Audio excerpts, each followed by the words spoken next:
Fed reserve எந்த side போக முடியாத லெவலுக்கு யூஎஸோட டெப் கிரைசிஸ் ஃபெட் ரிசர்வை செக்மேட் பண்ணிட்டு ஃபெட் ரிசர்வ்க்கு இது ரொம்ப டிஃபிகல்ட்டான ஒரு டைமா தான் இருக்க போகுது. அண்ட் அவங்க நம்ம எப்படி இந்த ரெசிஷன்ல இருந்து காப்பாற்ற போறாங்க அப்படின்ற ஒரு பெரிய போராட்டமா தான் இருக்க போகுது. இன்னைக்கு இந்த வீடியோல இப்ப என்ன நடக்கு அப்படின்றத நம்ம பார்க்க போறோம். இது ரொம்பவே முக்கியமான ஒரு டைம். நம்ம எல்லாருக்குமே இதை பத்தி தெரிஞ்சுதான் ஆகணும். நம்ம எல்லாரோட டே டு டே லைஃப் இதனால அஃபெக்ட் ஆக போகுது. நம்மளோட ஜாப்ல இருந்து நம்மளோட ஸ்டாண்ட் ஆஃப் லிவிங் வர எல்லாமே இதனால அஃபெக்ட் ஆக போகுது. இது ரொம்ப முக்கியமான ஒரு வீடியோ. யூஎஸ்ல இது நடக்கிறதா இருந்தாலும் நம்ம எல்லாருக்குமே இதை பத்தின ஒரு அவேர்னஸ் இருக்கணும். சோ ஒரு லைக் போட்டு எங்களுக்கு சப்போர்ட் பண்ணுங்க. வாங்க வீடியோக்குள்ள போகலாம்.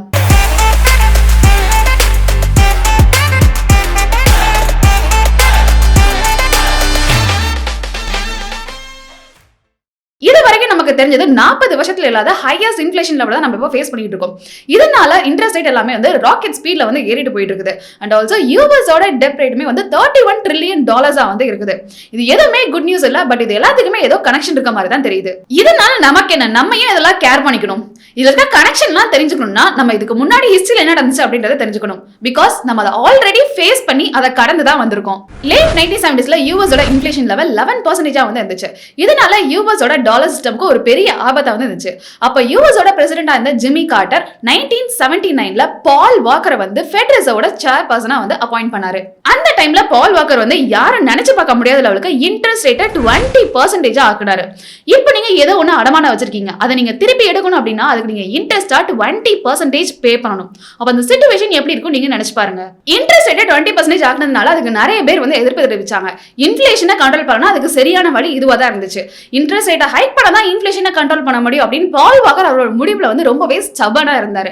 அவரோட இந்த முயற்சினாலதான் வந்து இன்ஃப்ளேஷன் லெவல் கம்மியாச்சு. பால் வாக்கர் எப்படி இன்ஃப்ளேஷனை வந்து பீட் பண்ணாரு அப்படின்றது ரொம்ப வேஸ்டான ஒரு ஸ்டோரி. நம்ம சேனல்ல பால் வாக்கரோட இன்ஸ்பைரிங்கான இந்த ஸ்டோரி பத்தி செப்பரேட்டாவே ஒரு வீடியோ கூடிய சீக்கிரம் வரும். So back to story. Paul Volcker வந்து இன்ட்ரெஸ்ட் ரேட் வந்து ஹைக் பண்ணதுனால இன்ஃப்ளேஷன் லெவல் கம்மியாச்சு. பட் இன்ட்ரெஸ்ட் ரேட்டை ஹைக் பண்ணதுனால ஒரு ரெசிஷன், ஒரு டீப்பான ஒரு ரெசிஷன் வந்து ஒன்னு கிரியேட் ஆச்சு. செகண்ட் குவார்டர் ஆஃப் 1980sல வந்து எக்கானமி 7.9% வந்து ஷ்ரிங்க் ஆச்சு. அண்ட் ஆல்சோ அன்எம்ப்ளாய்மெண்ட் லெவல் வந்து 10% வந்து இருந்துச்சு. 2 இயர்ஸ்க்கு அப்புறமா வந்து இன்ஃப்ளேஷன் லெவல் வந்து 5% வந்து கம்மியாச்சு. அண்ட் ஆல்சோ அன்எம்ப்ளாய்மெண்ட் லெவலும் 10%ல இருந்து 8% வந்து கம்மியாச்சு. 6 இயர்ஸ்க்கு அப்புறமா இன்ஃப்ளேஷன் லெவல் 2% வந்து ஆச்சு. அண்ட் ஆல்சோ அன்எம்ப்ளாய்மெண்ட் லெவலும் 8% இருந்து 6% ஆச்சு. இது எல்லாத்துக்குமே காரணம் வந்து சப்ளை ஆஃப் மணியா, அதாவது மணி பிரிண்டிங்கை கம்மி பண்ணி அண்ட் ஆல்சோ இன்ட்ரெஸ்ட் ரேட்டை ஹைக் பண்ணதுனால தான் வந்து இந்த இன்ஃப்ளேஷன் வந்து நம்மளால பீட் பண்ண முடிஞ்சது. இப்போ அதே ப்ராசஸை நம்ம ஃபாலோ பண்ணா இந்த இன்ஃப்ளேஷன்ல இருந்து நம்மளால எஸ்கேப் ஆக முடியுமா? ஆக்சுவலி அது கரெக்டாவும் இருக்காது அண்ட் அது பாசிபிளும் கிடையாது. பிகாஸ் 1980sல யூஎஸ் கவர்மெண்டோட டெப்ட் வந்து $908 billion இருந்துச்சு. பட் இப்போ யூஎஸ் கவர்மெண்டோட டெப்ட் மட்டுமே வந்து $31 trillion இருக்குது. அதே இது ஜிடிபி பர்சன்டேஜ்னு பார்த்தா 1980sல ஜிடிபி ரேஷியோ 32% இருந்துச்சு. பட் இப்போ 137% இருக்குது. அப்ப இருந்த சூழ்நிலையும் இப்ப இருக்க சூழ்நிலையும் வந்து டோட்டலி டிஃபரெண்ட். பல வருஷமா சேர்த்து வச்ச டெப்ட் எல்லாம் ஒன்னா சேர்ந்து இப்போ ஒரு பெரிய டெப்ட் கிரைசிஸ் வந்து உருவாயிருக்கு. கவர்மெண்ட் வந்து அவங்க கிட்ட இருக்க பணம் பார்த்தாம நிறைய கடன் வாங்கி நிறைய ஸ்பெண்ட் பண்ணிட்டாங்க. அதனாலதான் வந்து இவ்வளவு பெரிய டெப்ட் கிரைசிஸ்க்கு வந்து காரணமா இருக்குது.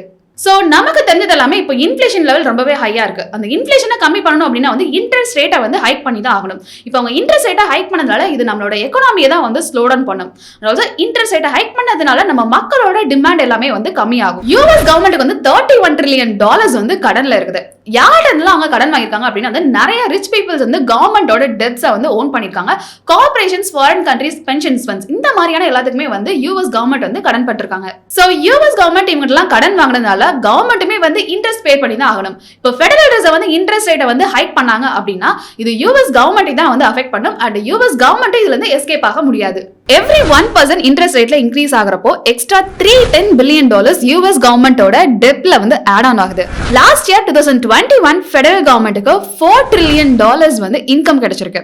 அதாவது $2 trillion வந்து இண்டிவிஜுவல் இன்கம் டாக்ஸ்ல இருந்து, then $1.2 trillion social security and Medicare டாக்ஸ்ல இருந்து கிடைச்சிருக்கு. தென் $370 billion வந்து கார்ப்பரேட் டாக்ஸ்ல இருந்து கிடைச்சிருக்கு. மிச்சம் இருக்கிறது எல்லாமே வந்து அதர் டாக்ஸஸ்ல இருந்து அவங்க கலெக்ட் பண்ணிருக்காங்க. லாஸ்ட் இயர் ஃபெடரல் கவர்மெண்டோட எக்ஸ்பென்சஸ் என்னலான்னு பார்த்தா $754 billion வந்து நேஷனல் டிஃபென்ஸ்க்காக மட்டும் வந்து அவங்க ஸ்பெண்ட் பண்ணிருக்காங்க. அண்ட் தென் $352 billion இன்ட்ரெஸ்ட் பே பண்றதுக்காக மட்டுமே வந்து அவங்க ஸ்பெண்ட் பண்ணிருக்காங்க.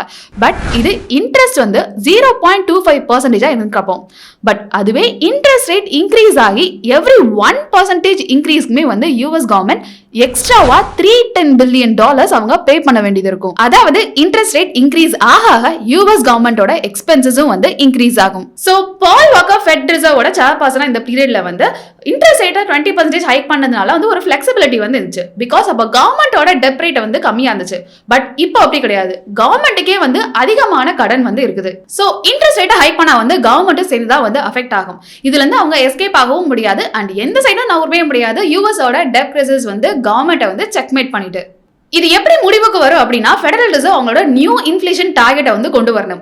இப்போ அவங்களோட இன்ஃபிளேஷன் டார்கெட் வந்து 2% இருக்குது. அதை வந்து 4% ஆக்கணும். இப்போ யூஎஸோட இன்ஃபிளேஷன் லெவல் வந்து 7.7% இருக்கு. இன்னும் 10 இயர்ஸ்க்கு அப்புறமா வந்து எல்லாத்துக்குமே ஈவன் ரெண்ட்ல இருந்து கிராசரிஸ் வர எல்லாத்துக்குமே வந்து அதோட ரேட் எல்லாமே வந்து டபுள் ஆயிரும். இன்ஃபிளேஷன் இந்த மாதிரி இன்க்ரீஸ் ஆகிட்டே இருந்துச்சு அப்படின்னா பணக்காரங்க தான் இன்னும் பணக்காரங்களா ஆகிட்டு போவாங்க.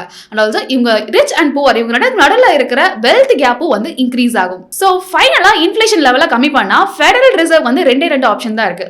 ஒன்னு வந்து இன்ட்ரெஸ்ட் ரேட்டை வந்து ஹைக் பண்றது லைக் பால் வாக்கர் பண்ண மாதிரி. பட் இன்ட்ரெஸ்ட் ரேட்டை வந்து இன்க்ரீஸ் பண்ணா ரெசிஷன் தான் கிரியேட் ஆகும். இதனால நம்ம மக்களோட டிமாண்ட் எல்லாமே வந்து கம்மியாகும். பட் இன்ட்ரெஸ்ட் ரேட்டை வந்து இன்க்ரீஸ் பண்ணா ரெசிஷன் தான் வந்து கிரியேட் ஆகும் அண்ட் நம்ம மக்களோட டிமாண்ட் எல்லாமே இதனால கம்மியாகும். இது வந்து ரொம்ப பெயின்ஃபுல்லான ஒரு ப்ராசஸா தான் இருக்கும். இன்ட்ரெஸ்ட் ரேட்டை இன்க்ரீஸ் பண்ணதுனால யூஎஸோட கவர்மெண்டே வந்து கொலாப்ஸ் ஆகிறதுக்கு வந்து சான்சஸ் இருக்கு. நெக்ஸ்ட் ஆப்ஷன் என்னன்னா ஃபெட் ரிசர்வ் அவங்களோட நியூ இன்ஃபிளேஷன் டார்கெட்டை வந்து கொண்டு வரணும். இப்போ இன்ஃபிளேஷன் டார்கெட்டா வந்து 2% இருக்கிறத 4% வந்து ஆக்கணும். பட் இது பண்ணாலுமே அது ஒரு எக்கனாமிக் சூசைட் மாதிரி தான் வந்து இருக்கும். ஸோ ஃபெட் ரிசர்வ் இதுல எந்த டெசிஷன் எடுத்தாலும் நம்ம ரொம்ப டஃப்பான டைம் தான் நம்ம ஃபேஸ் பண்ண போறோம்.